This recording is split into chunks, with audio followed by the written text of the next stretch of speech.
Hello everyone, hope you are all good. English foundation batch जो हमने start किया है उसकी आज हम सेकेंड क्लास करने जा रहे हैं। और इस सेकेंड क्लास में हमने लास्ट जो topic most important topic of English grammar हमने स्टार्ट किया था वर्ब, और आज उसकी हम सेकेंड क्लास लेने जा रहे हैं। जो हमने लास्ट क्लास में स्टार्ट किया था उससे हम आगे आज करने वाले हैं वर्ब में। तो जैसा कि हमने डिस्कस किया था कि verb is the most important topic in the English grammar, क्योंकि इसका डायरेक्ट कनेक्शन बाकी सारे टॉपिक से, चाहे तो आप नाउन पढ़िए, चाहे तो आप प्रोनाउन पढ़िए, एडजेक्टिव पढ़िए, आप टेंसेस को पढ़ेंगे, आप एक्टिव पैसिव वॉइसेस पढ़ेंगे, आप नरेशन पढ़ेंगे, आप चाहे कोई भी टॉपिक आप उठा लीजिए, उनका डायरेक्ट कनेक्शन आपको वर्ब के साथ मिल जाएगा। तो वर्ब जो है वो मोस्ट इम्पॉर्टेंट टॉपिक है पूरी इंग्लिश ग्रामर के अंदर। टाइप्स ऑफ वर्ब हम डिस्कस कर रहे थे। तो टाइप्स ऑफ वर्ब में हमने डिस्कस किया था कि there are two types of verb, main verb and helping verb. Main verb और helping verb.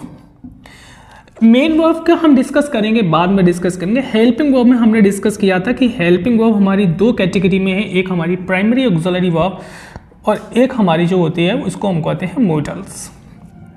Primary auxiliary verb और मोडल्स। प्राइमरी ऑक्सिलरी वर्ब में हमने ये भी डिस्कस किया था कि प्राइमरी ऑक्सिलरी वर्ब हमारी थ्री टाइप्स की होती हैं, be form, do form and have form.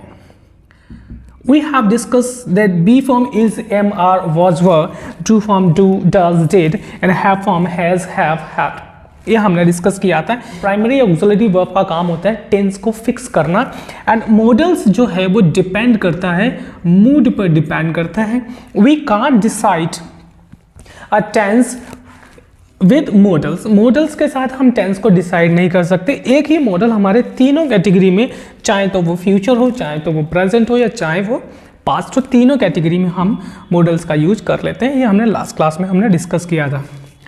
एक और चीज़ जो हमने डिस्कस की थी टेंस के बारे में। टेंस हमारे दो तरह के हमारे टेंस हैं, एक प्रेजेंट एंड पास्ट, और हमने ये डिस्कस किया था कि प्राइमरी ऑक्सिलरी वर्ब जो है वो हमारे फ्यूचर टेंस की जानकारी हमको नहीं देती है। It's mean there is no future tense, definitely there is no future tense. Future is a time, not a tense. दूसरा हमने ये भी डिस्कस किया था फॉर्म्स ऑफ वर्ब की, हमने डिस्कस किया था वर्ब की 5 फॉर्म्स हमने डिस्कस की थी, और पांचों फॉर्म में हमने देखा कि प्रेजेंट पास्ट की जानकारी हमको मिलती है, लेकिन फ्यूचर की जानकारी हमको वर्ब फॉर्म्स से नहीं मिलती है। तो दो चीज़ें हमने देखी जिससे हमको पता चलता है कि फ्यूचर टेंस नहीं होता है। होप प्राइमरी ऑक्सिलरी वर्ब आपको क्लियर हुआ होगा कि प्राइमरी ऑक्सिलरी वर्ब क्या है और इसका काम क्या है। टेंस को फिक्स करना प्राइमरी ऑक्सिलरी वर्ब का काम होता है। आज की क्लास में हम जो डिस्कस करने जा रहे हैं वो हम करने जा रहे हैं मेन वर्ब को हमने दो कैटेगरी में डिवाइड किया था, एक फाइनाइट वर्ब और एक non finite verb. Non finite verb. Now what is finite verb and what is non finite verb, पहले हम इन दोनों को डिस्कस करेंगे। देन आज हम डिस्कस करेंगे फाइनाइट वर्ब के बारे में कि फाइनाइट वर्ब क्या होती है। तो now I am going to write here some sentences. Now we can see here that there are 3 types of sentences. I go to school, I went to school and he goes to school। तीनों तरह के हमको यहाँ पर tense नजर आ रहे हैं।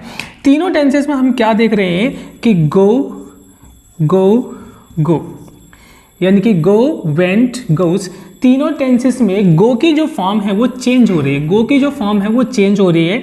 लेकिन यहाँ हम एक देख रहे हैं कि वर्ब की कैटेगरी से बिलोंग करने वाला एक और वर्ड है यहाँ पर, टू स्टडी। ये भी हमारा वर्ब की कैटेगरी से बिलोंग करने वाला एक वर्ड है। तो अगर हम देखें कि तीनों सेंटेंस में पर्सन के अकॉर्डिंग और टेंस के अकॉर्डिंग वर्ब क्या हो रही है, चेंज हो रही है। लेकिन यहाँ पर चाहे तो टेंस चेंज हो रहा है, चाहे तो पर्सन चेंज हो रहा है, वर्ब पे किसी भी तरह का कोई इफेक्ट नहीं पड़ रहा है। इट्स मीन ऐसी वर्ब जिस पे सब्जेक्ट का शासन हो, ऐसी वर्ब जो सब्जेक्ट के चेंज होने से या फिर टेंस के चेंज होने से चेंज हो जाती है, ऐसी वर्ब हमारी फाइनाइट वर्ब कहलाती है। फाइनाइट वर्ब कहलाती है। बट ऐसी वर्ब जो चाहे तो सब्जेक्ट चेंज हो जाए और या फिर टेंस चेंज हो जाए, यानी कि सब्जेक्ट और टेंस के चेंज होने से चेंज नहीं होती है, ऐसी वर्ब हमारी नॉन फाइनाइट वर्ब कहलाती है। अभी डिस्कस करेंगे हम नॉन फाइनाइट वर्ब के बारे में कि क्या है non finite verb. Hope finite और नॉन फाइनाइट दोनों चीज़ें आपको समझ में आ रही होगी कि फाइनाइट वर्ब क्या होती है। ऐसी वर्ब जो सब्जेक्ट और टेंस के चेंज होने से चेंज हो जाती है, ऐसी वर्ब फाइनाइट वर्ब कहलाती है। और ऐसी वर्ब जो सब्जेक्ट और टेंस के चेंज होने से चेंज नहीं होती है, ऐसी वर्ब नॉन फाइनाइट वर्ब कहलाती है। Now we discuss about the finite verb. Finite verb, तो basically finite verb, as we discussed in the last class, there are two types of finite verb: transitive verb and intransitive verb. Intransitive verb, finite verb दो तरह की होती है, एक हमारी transitive verb और एक हमारी इनट्रांजिटिव वर्ब। अब ट्रांजिटिव वर्ब क्या है और इनट्रांजिटिव वर्ब क्या है, इसके बारे में हम डिस्कस करेंगे। तो ऐसी वर्ब जिसको ऑब्जेक्ट की नीड होती है, ऐसी वर्ब जिसको ऑब्जेक्ट की नीड होती है, ऐसी वर्ब हमारी ट्रांजिटिव वर्ब कहलाती है।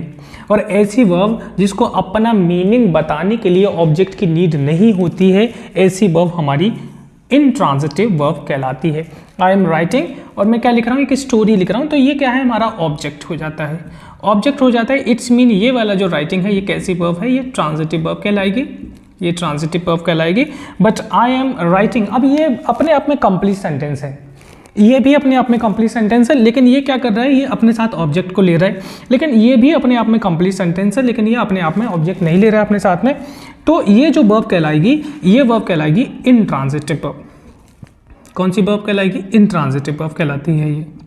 ऐसी वर्ब इनट्रांजिटिव वर्ब कहलाती है। अब कैसे हमको पता चलेगा कि सेंटेंस में सब्जेक्ट है, ऑब्जेक्ट है या नहीं है। Okay, the birds flies in the sky and the boy flies the kite.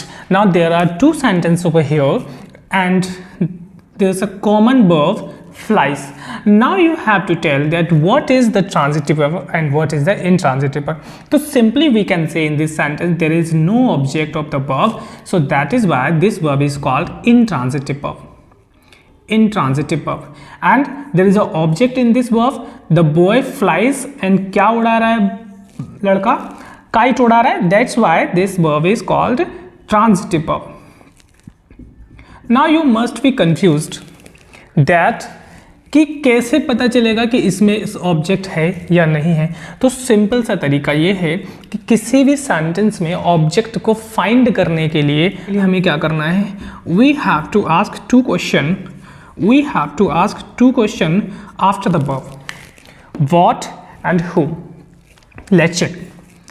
I am beating you. I am beating you. Okay. The boy flies the kite. The boy flies what?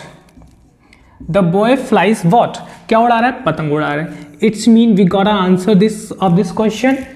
What? Answer मिल रहा है। Okay. जब answer मिल रहा है, ये क्या हो गया, हमारा ऑब्जेक्ट हो गया। Okay. Now come to this sentence. The birds flies. The birds flies what? The birds flies what? We got an answer? No. The birds flies whom? किसको उड़ा रही है पक्षी, किसको उड़ा रहे हैं, नहीं मिलेगा। लेकिन अगर मैं कहूँ the birds flies where? The birds flies where? पक्षी कहाँ उड़ रहे हैं? Now we got an answer that in the sky. But we didn't get an answer what and whom. पक्षी क्या उड़ रहे हैं, पक्षी कहाँ उड़ रहे हैं। इट्स मीन दोनों क्वेश्चंस के आंसर नहीं मिल रहे। It's mean this verb is intransitive verb. Now come to on this sentence, I am beating you. Now this is the verb and ask the question, beating, I am beating what? Now we got answer? No. I am beating what? No. Now second question, I am beating whom? I am beating whom? मैं किसको पीट रहा हूँ? You. किसको पीट रहा हूँ? तुमको पीट रहा हूँ। Now we got an answer. I am beating whom? You. So this one is the object of this sentence. So this is a very simple trick to identify the transitive verb and intransitive verb. Ask the question what and whom. If we got an answer after a verb, what and whom, so that verb is called the transitive verb. And if we didn't get an answer what and whom, that is verb is called intransitive verb. Now I am going to write over here two sentences. He reads Hindustan